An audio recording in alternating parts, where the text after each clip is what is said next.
कोकण। आज आपल्याला सर्वांना गोवर्धन गोशाळेमध्ये आमंत्रण केलेलं आहे। येणाऱ्या 11 मे रोजी या गोशाळेचं उद्घाटन माननीय मुख्यमंत्री श्री आमचे फडणवीस साहेब देवेंद्र फडणवीस हे करणार आहेत। त्या अगोदर आपल्या सर्वांना पार्श्वभूमी गोशाळेची सांगावी। त्या दिवशी तुम्हाला हे सगळं पाहता पण येणार नाही गर्दीमुळे, म्हणून आज आमंत्रित केलेलं आहे। हे जे सर्व दिसते आपल्याला ते कोण, याची सूचक अमुक सगळं मीच आहे। माझे दोन्ही नातू छोटे आहेत, एक 8 वर्षाचा आणि एक 15। हे लहान असताना त्यांनी मला या गोशाळेची प्रेरणा दिली।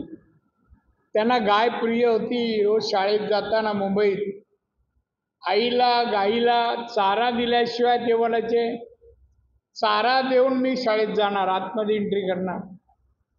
आणि हे मी अनेक वेळा पाहिलं, त्यांच्या बोलण्यात आलं, पण बोललं चला आपण गोशाळा बांधूया।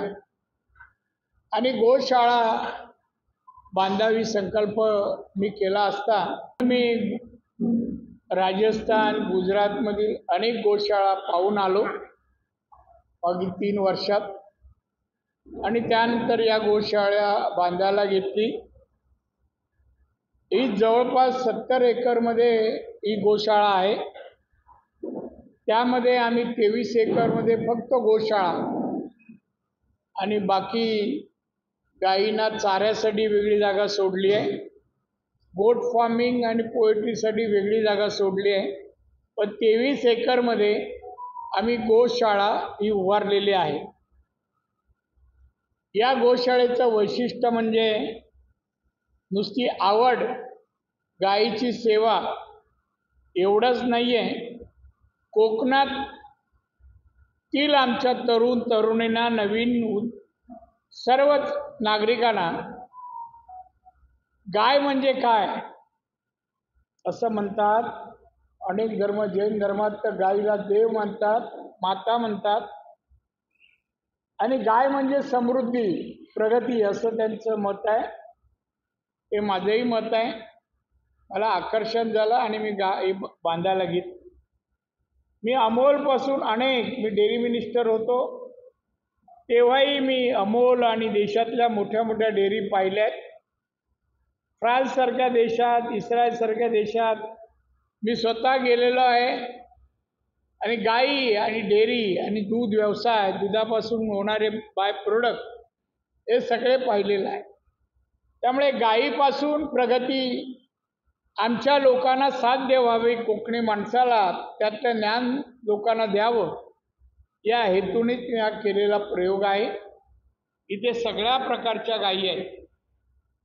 तुम्हाला गीर गाई जी आज देशात प्रसिद्ध आहे, ती जवळपास 17-18 लिटर दूध देते गीर गाय। त्याचप्रमाणे या राज्यातल्या अनेक काही जाती आहेत। लातूरमधली देखणी गाय आहे, देवणी। अशा वेगवेगळ्या गायी मी मुद्दाम ठेवलाय की गावठी गायी आहे, आपल्या जिल्ह्यातल्याही आहेत, राज्यातल्याच आहे आणि देश पातळीवरच्या। हे का ठेवलं तर लोकांना परवडेल ती गाय घ्यावी।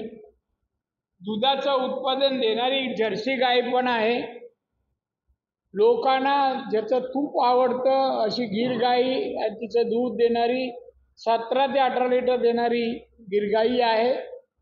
आणि आज त्याच्या तुपाला 10,500 रुपये लिटर आज तूप जात आहे। त्यामुळे लोकांनी व्यवसायाकडे वळावं।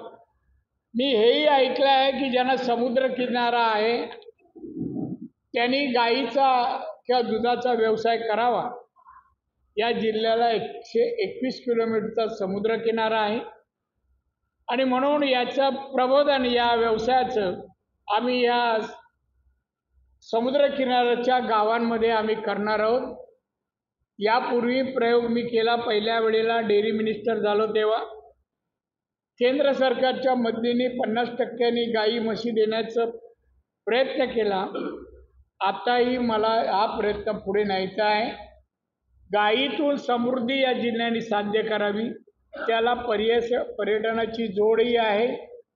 आणि इथला माणूस सुखी समाधानी व्हायचा असेल तर त्याचं दरडोई उत्पन्न वाढावं या स्तुत्य हेतूने ही गोशाळा आणलेली आहे। पर्यटन स्थळ आता काही जण म्हणतात म्हणून हे प्रसिद्ध होईल, हा माझा हेतू नाही। पण येणाऱ्या जिल्ह्यातील शेतकऱ्यांनी तरुणांनी दुधाच्या व्यवसायाकडे वळावं। आणि गाय म्हणजे जैन धर्मात तुम्हाला म्हणते देवता माता म्हणतात, आपण हिंदू माता म्हणतो। त्या गायीच्या माध्यमातून मातेच्या माध्यमातून प्रगती साध्य व्हावी, हा प्रयत्न व्हावा या स्तुत्य हेतूने ही गोशाळा दिसते। त्या गायीच्या माध्यमातून मातेच्या माध्यमातून प्रगती साध्य व्हावी, हा प्रयत्न व्हावा या स्तुत्य हेतूने ही गोशाळा दिसते। तुम्हाला वाटेल भव्य दिव्य आहे, पण आलेले लोक राज्यातले देशातले ते आल्यानंतर त्याला थोडा इतिहास कळावा। खाली श्रीकृष्णाची पूर्ण जन्मापासून सर्व हिस्ट्री आहे, ती लोकांनी येताना तिथून यावं पाहावं। ते अजून चालू नाही, 11 तारखेला सगळं चालू होईल। त्यानंतर गायी पाहाव्यात। गायीच्या शेणापासून आम्ही खत बनवणार आहोत। देशात विदेशात त्याची विक्री होईल अशी फॅक्टरी असेल आमची। कन्सल्टंट आहेत चांगले त्याचे, म्हणजे मीच काय कन्सल्टंट सगळ्या विचारत नाही, एक्सपर्ट आहेत। गोमूत्रापासून औषध बनवली जाईल, शेणापासून खत, बायोगॅस आणि रंग हे 3 प्रोडक्ट बनवले जातील।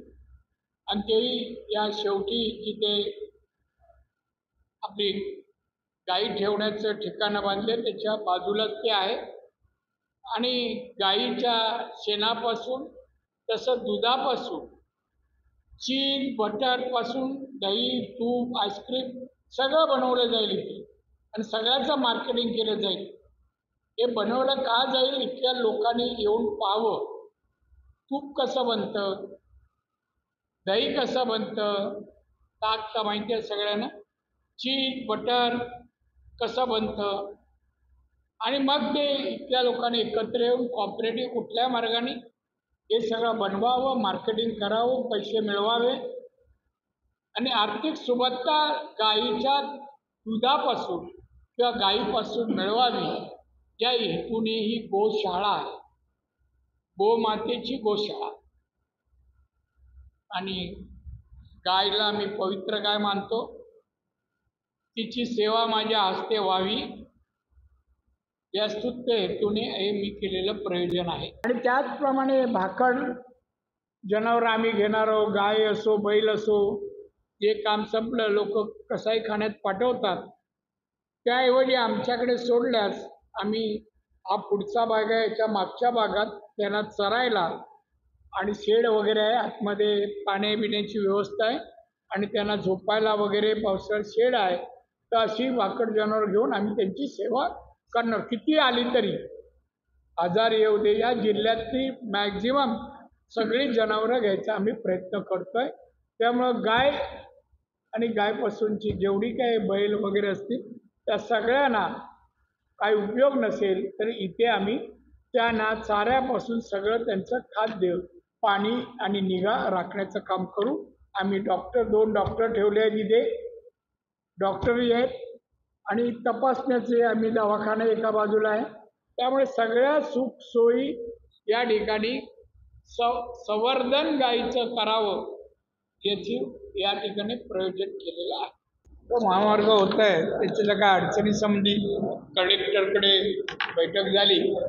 प्रत्येक गावात 13 गावात जायचं, मी जाणार, शेतकऱ्यांच्या अडचणी सोडून मार्ग काढायचा प्रयत्न करणार, पण हा महामार्ग होणारच, हा अजिबात काम मी बंद नाही होणार। तिकडे गेल्यानंतर लोकांना समज दिल्यावर नुकसान होणार नाही याची काळजी घेऊन मग हा चालू होईल, मुख्य वेळेलाच चालू, पण हा महामार्ग होणार. मी तुमच्या सर्वांच्या साक्षीने आमचे माननीय पंतप्रधान नरेंद्र मोदी साहेब हा जो ऑपरेशन सिंदूर